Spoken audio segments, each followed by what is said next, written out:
And I've always used this quote: victorious warriors win first and then go to war, while defeated warriors go to war first and then seek to win. And I think that says it all in terms of the preparation that's needed in order to be successful in whatever you do. Jim Collins is the head football coach at Wittenberg University. He's a coach that I got to know when he was the head coach at Capital. He did an outstanding job there and really had a program that was very competitive before he moved on to Saginaw Valley State.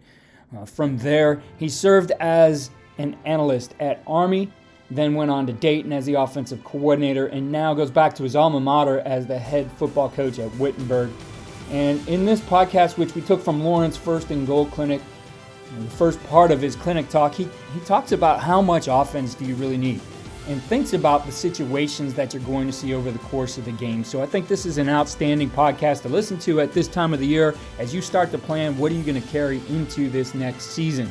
And Coach really then gets into the details of how this works all the way into a game plan. Speaking of Lawrence First and Goal, registration is open. It is next week, a week from today.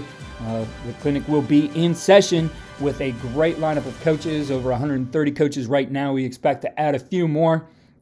Go to lfgf2022.coachesclinic.com to register. Remember, this clinic supports a great cause in funding pediatric brain tumor research and cancer services. Again, check that out at lfgf2022.coachesclinic.com.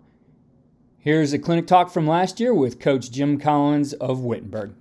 I thought this was a great topic. I really, as I'm sure all of us are, intrigued by just getting ready to play games. You know, you talk about fundamentals and scheme, and everyone wants to be an expert at that. And that's where I think you really, in terms of developing players, you have to be an expert in fundamentals and scheme. But to put people in a position to win and prepare for that football game every week, I think is as critical as anything else.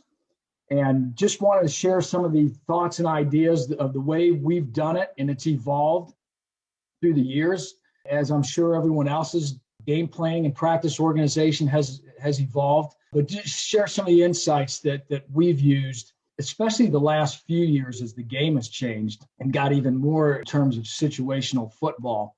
Start with this quote right here. And these are things we show our players. As I've heard many times in this clinic and through the years, you've got to get players to buy into everything. That's everything that you do. That's what we do as coaches. We're teachers. In order to teach, you have to have buy-in. And I think you have to have a team that understands the purpose of practice and the purpose of preparation. I've always used this quote: victorious warriors win first and then go to war, while defeated warriors go to war first and then seek to win. And I think that says it all in terms of the preparation that's needed in order to be successful in whatever you do. We talk about this. Really intrigued by Pete Carroll and reading his book probably 10, 11 years ago, where he talked about peak performance and how practice relates to it and so forth. And I think players have to understand this, that practice leads to peak performance leads to winning. Really, I think the biggest part of peak performance, when you talk about this right here, peak performance happens when an athlete can execute and play with total confidence in his technique and assignment and without fear or doubt, with a quieted mind. This athlete knows he's going to win. That only happens by getting repetition and quality repetitions and putting in the time and going through the process. And it is a process. We're process driven. You hear that word all the time. Alabama, Nick Saban throws that word around, and it's the truth. I think it's a process. If you follow the process of preparation and practice, that puts you in a position to win football games and to be successful. So we talk about core practice values, and I'm going to kind of jump back and forth a little bit when it comes to practice and what you're trying to get out of practice, and as far as organization and purpose, and then the game planning part of it. But we talk about practice values, and really what we want to do in practice is compete on every rep. And I think that's so important, that you put players in an environment where there's a constant competition, whether it's a routes on air drill where you're working to get 10 in a row before you move on to the next route concept, or it's one-on-one and you're keeping score and there's a winner or loser, or it's just at the end of the practice or the next day, you're able to tell your guys how many third and mediums they converted during practice and how much better or worse that was than what the goal that you have on a weekly basis is. But we talk about this first and foremost. We want to mentally and physically condition our players in practice to deal with situations and adversity. And really, not the whole practice, but certain parts of practice need to be tougher than the game. And I always go back to just the best teachers you had in the classroom. The best math teachers you ever had, if you all remember, were the math teachers that made the homework tougher than the test. And that's what we really want to do. We want to make certain parts of practice harder than what it's going to be like in the game. More mentally and physically taxing. Can't do it every day, all day, the whole week, but certain parts need to be that way. It's going to prepare the players to be able to handle that adversity, handle the tempo, handle the conditioning that's required of them to play 4 quarters and maybe an overtime. The stressing of fundamentals and execution. And once again, you got to have guys that make plays. But through the course of that, 11 guys on offense have to be drilled and have to be really, really good at the fundamentals and have to understand that execution wins games, not emotion, not getting all fired up and coming out of the locker room with smoke coming out of their ears, but at the end of the day, relying on those fundamentals and the execution. And really for us, the most important fundamentals are blocking and ball security. When you're talking about offense, and ball security is really all encompassing. It's how we handle the football. It's how the quarterback and center execute the quarterback center exchange. It's the ability to accurately throw the ball on time and receivers being able to catch the ball. So it's really not just how we hold the ball going through traffic to avoid fumbles. It's all encompassing. But really offensive football is blocking and ball security, and that's what we're going to emphasize every day.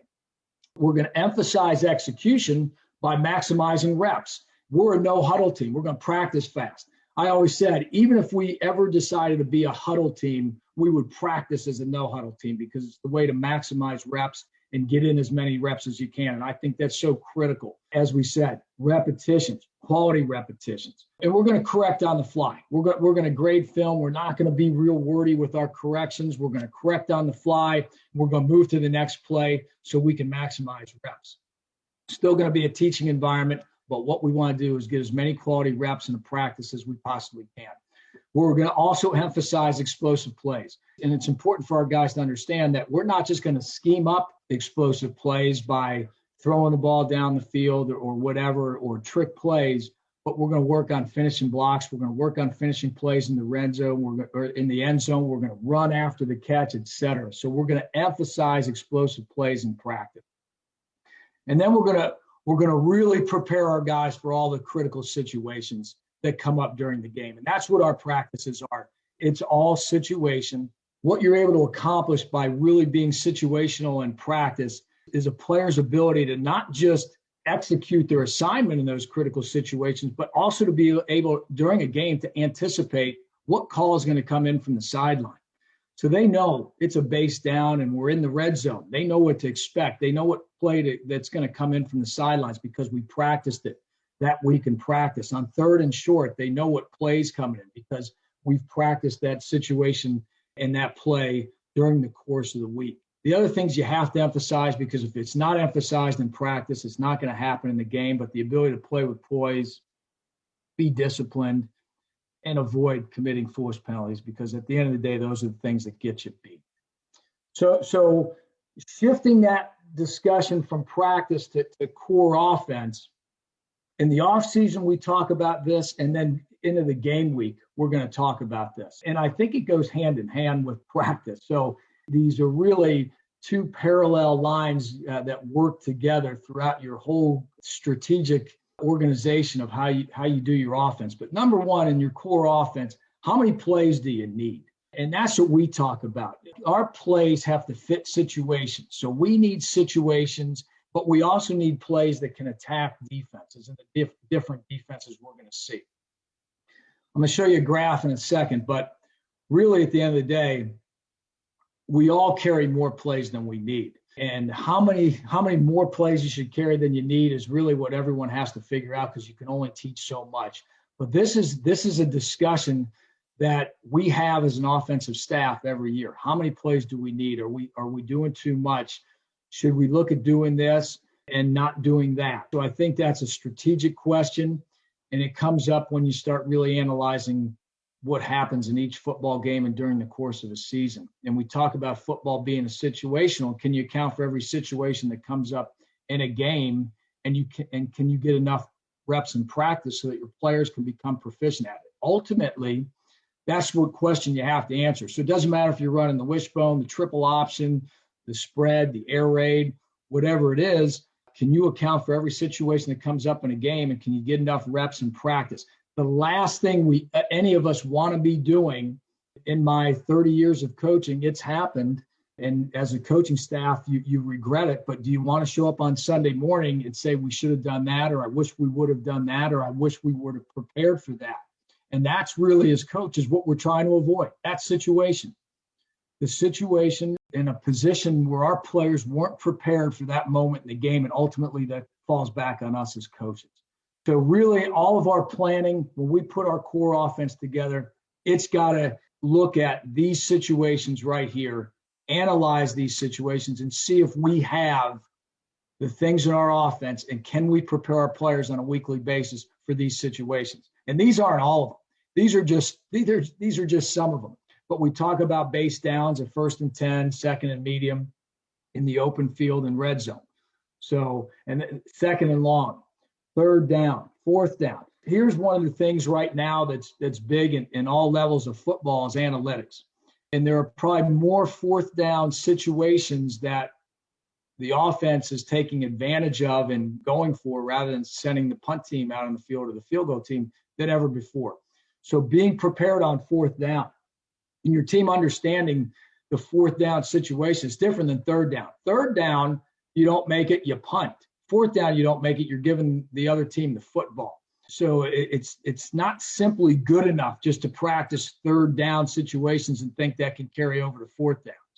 Red zone, goal line, obviously coming out of the backed up offense, 2-minute offense, 4-minute offense. And then the other thing that's really expanded in terms of analytics now is more people are going for 2-point than ever before, going for 2. And then the other part of it is, how many 2-point plays do you need, and are you able to practice?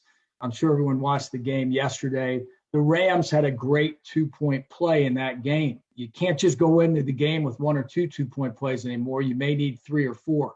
So it's critical that we have answers for these situations. The more part is really the different situations that'll come up during the course of the end of the game or end of the half. But here's a situational breakdown. These are pretty accurate numbers. They're based on 2016, 2017. So the 4th down numbers may not be, it may be a little bit more than this now. But here's the amount of plays in the typical college game. 1st and 10, anywhere on the field. So we're talking 1st and 10 in the open field, or 1st and 10, 2nd and medium in the red zone. There's 36 plays that typical college teams run.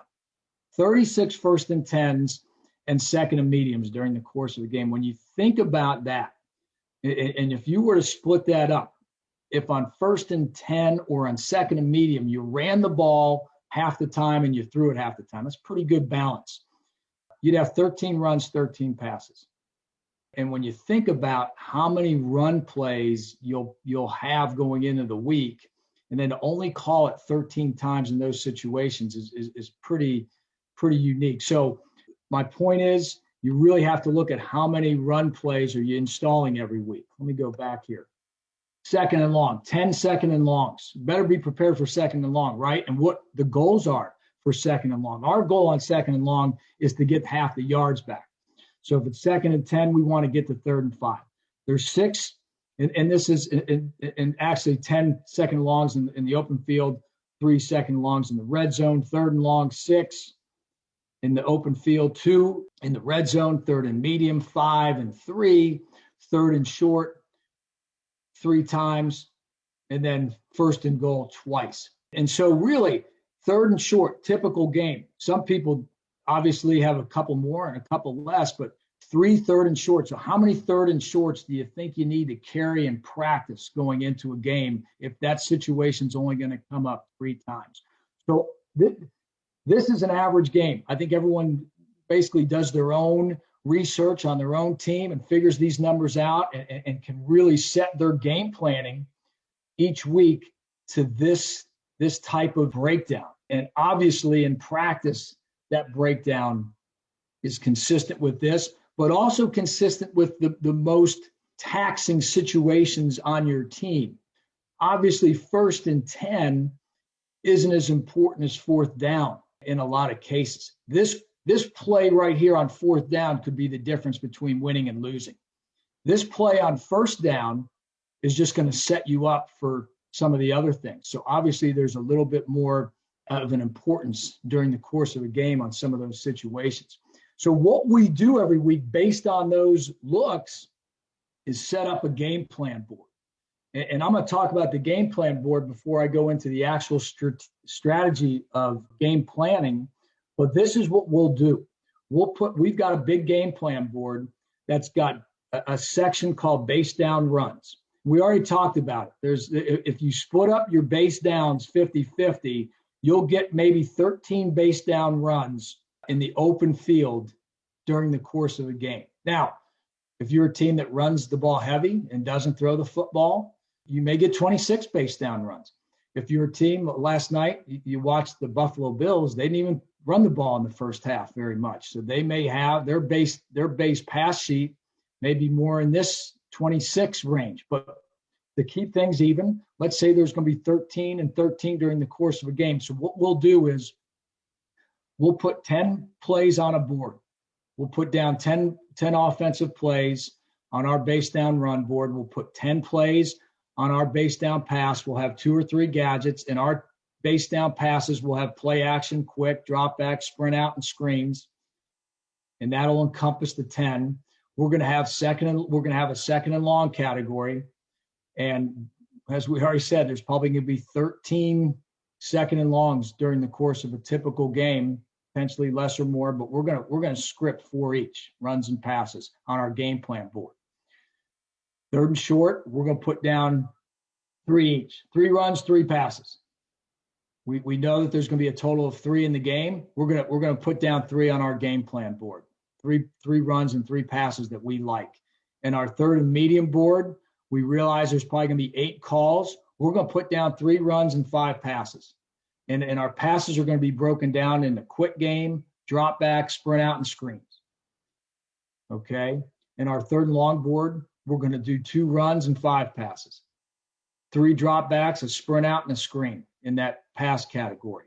We're going to have 4th down calls that we're going to get ready for. And what we're going to have is we're going to make 1 each on a 4th down call, running a pass, but we're also going to pull from these categories. We're going to pull them from these categories, but not necessarily the same play, more or less, maybe a different formation, but the same concept. We're going to break down the red zone. So we're going to have red zone calls between the 35 and 26. So once we get to the 35, this is the play we want to call. And we're always going to take shots. When we get to this red zone area, we're always going to have a play that's designed to get in the end zone. Now, we're not always going to throw the ball in the end zone. If it's not open, we're going to look for the check down. But we're always going to have plays that are designed from the 35 to the 26 that have the ability to get the ball on a pass into the end zone. So, you're calling more of your deeper post when the ball's at the 35, maybe more of a shorter post, more of a glance concept when you've got the ball in this area. And then obviously more of a fade or some type of seam when the ball is in here. But bottom line is we want to design plays when we get into these areas right here that have the ability to score. But we also have to have the ability to move the football and keep getting it closer to the goal line. So that's what we're thinking in the red zone. And then we're going to have goal line plays, obviously, 4 runs and 3 passes. And then the other areas, we're going to have a backed up package and then a 2-point play package. And I really think in this day and age, got to be ready to carry 3 plays at least in those 2-point play situations if you're using analytics. Simply calling goal line plays isn't putting your guys in an opportunity to win on that 2-point play. Things change on that 2-point play. You're not always seeing the same defense that you're seeing on first and goal at the 3 as you would on a 2-point play. So we're going to game plan those 2-point plays as plays that got to finish in the end zone, obviously, or have a high percentage of finishing in the end zone. So just as an example, threw this thing out here as an example, just so everyone understands. Base down run. So this is our game plan board for the week of our opening game, let's say. And we're in the office as coaches, and we're coming down with our runs. And let's say we like Liz Yo-Yo 13 wide base hitch bubble. That's our call. And then the complementary call to that is Rip Yo-Yo 12 wide base bubble hitch. So we're going to do this for all 10 of these plays. So we're not just putting in our base down run inside zone cutoff or power. It's a formation and a play. And what we're going to do is we're going to do the same thing. Once again, we talked about if you're 50-50 on your base down runs, you're going to get 13 calls off of this script right here of runs. That means if you rip through 1 through 10, you may get 3 more calls. So you call Liz Yo-Yo 13 wide base hitch bubble. The next time you want to run this concept, you find yourself on the right hash, and now you want to run this play, Rip Yo-Yo 12 wide base bubble hitch. And so you really see that 10 actually maybe is a little too much, but you understand that you may call all 10 of them. You may not. You may call this play more than you call play 6, but it gives you a starting point. Same thing with your base down passes. Okay, so let's say your first base down pass is Liz Yo-Yo, purple 60, go. All right, or maybe it's Rip Yo-Yo on the other hash. You end up calling this play. Once again, the purpose is to have a list of plays that as a staff, you've broken down all the film and you start putting plays up that you want to run in the game that you think are going to work, and that you put them on this board so that you can check them off that week, so that when you go to script your practice, you know, we better script this play right here. And then when you do, you check it off. So what we do on our base down passes, we're going to have 4 play actions. We're a big run play action RPO team. So we're going to have 4 play action passes. Okay, we're going to do it. We're going to play action. We're going to play action and take a shot. We're going to have a play action play that we think is more of a medium range pass. We're going to have play action out of pocket, boots, nakeds, so forth. We're going to have 2 quick passes on our base down pass board. We're going to have 2 drop back passes on our base down pass board. We're going to put 2 screens into our base down pass board. So that's what our base down. So this is a big board in the office, and this is the category, base down passes. And then I just gave a couple examples here. So we're going to have a red zone base down call. So let's say this is the red zone 35 to 26 yard area as an example. We're going to have a base run in there. It could be a base run pulled from the regular base down board, or it could be a base run that we specifically want to run once we get in the red zone. We're going to have a base pass, but we're also going to have a special, some type of special, a reverse, a double pass, whatever it is. We're always going to want to start running those gadget plays when we get in the red zone, where we have the ability to put the ball in the end zone. And then we're going to have a couple shot calls. We're not going to call all 5 of these, but we're going to have 5 ready for that situation. If we do call all 5, great. If they all work, even better. But we're going to practice 5. We're going to have 5 ready. And then we might, this is an example right now of a 3rd and 3 to 6. So on our game plan board, we're going to put 3 runs in.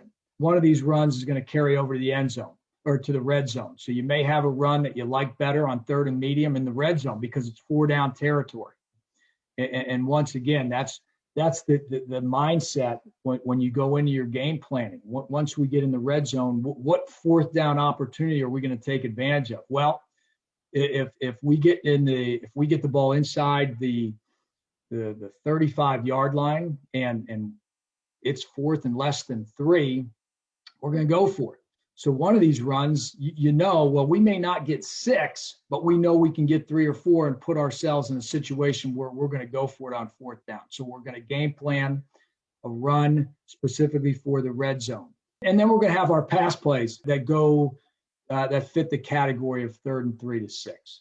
So the game planning that's going on in the office with our coaching staff coming up with these plays and putting them on our board have a lot to do with how we're going to practice.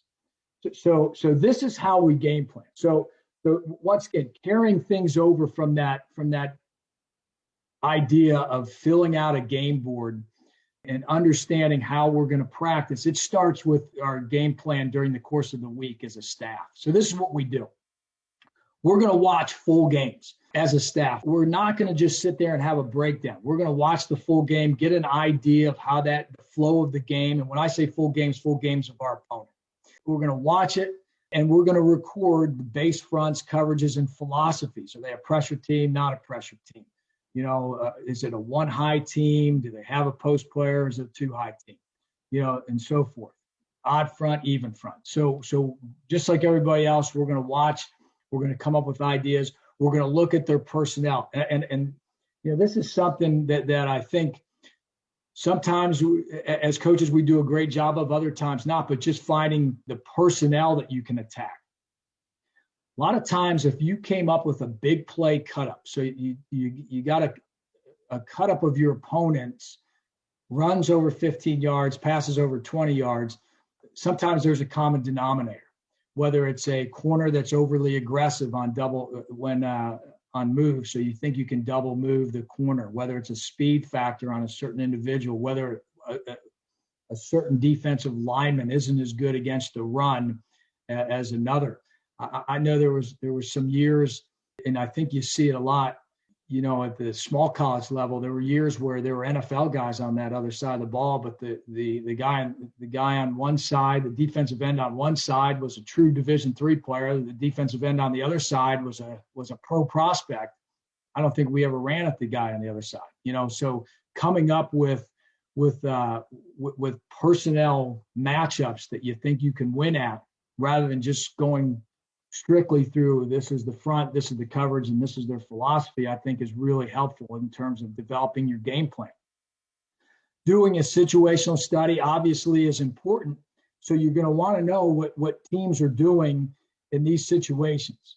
So you have your tendency reports of what the opponent does on their base downs, what personnel for them is in the game, how their personnel changes based on the personnel that the offense uses, where their tendencies are, not just in down and distance, but as far as how they match personnel, how they match formation. So we're going to want to know that stuff. So if we're going to be in a trip set on 1st and 10, how is that defense lining up the majority of the time? So we're going to want to know those things in our tendency report. The other thing we're going to want to do is we're going to want to do our own tendency report. This is going to be really helpful as we do our game plan board, because we may have a tendency where in a certain formation, we run off tackle power. So every time we let's just say in the last 3 games, we've lined up in a trips formation with our tight end off the ball, and we've run our off tackle power into that look. We know defenses study us, and the defensive coaches are all smart guys. So we know that week we need to break that tendency. Essentially, we need to throw more play action out of that look. We need to change up that look. If that is the best formation to run off tackle power, how can we give that a wrinkle with motion and with maybe changing the alignment of the back, making it a same side call rather than an opposite side call. So having your own tendency report is critical, because the defense is going to have it. And the ability as an offense to break tendencies and to give a different look of what they're doing is critical. So once we get this information, now we're going to start filling out our game plan board. So the game plan board I just showed you, we're going to start throwing the plays up on that game plan board for all of our situations. Some great stuff there from Coach Collins from last year's Lauren First and Goal Clinic. Again, go to lfgf2022.coachesclinic.com to register for the 2022 clinic, which begins on March 3rd. An outstanding lineup. You can see that there. There's something for everybody on your staff. Plenty of position coaches for each position. Over 25 coordinators on both sides of the ball. A dozen special teams coordinators and some great keynote speakers. All these coaches come from the college level as well as the NFL. Again, go to lfgf2022.coachesclinic.com. There's also a link in the description to this talk as well as the clinic registration for 2022. Good luck to Coach Jim Collins as he begins his new era as the head football coach at Wittenberg.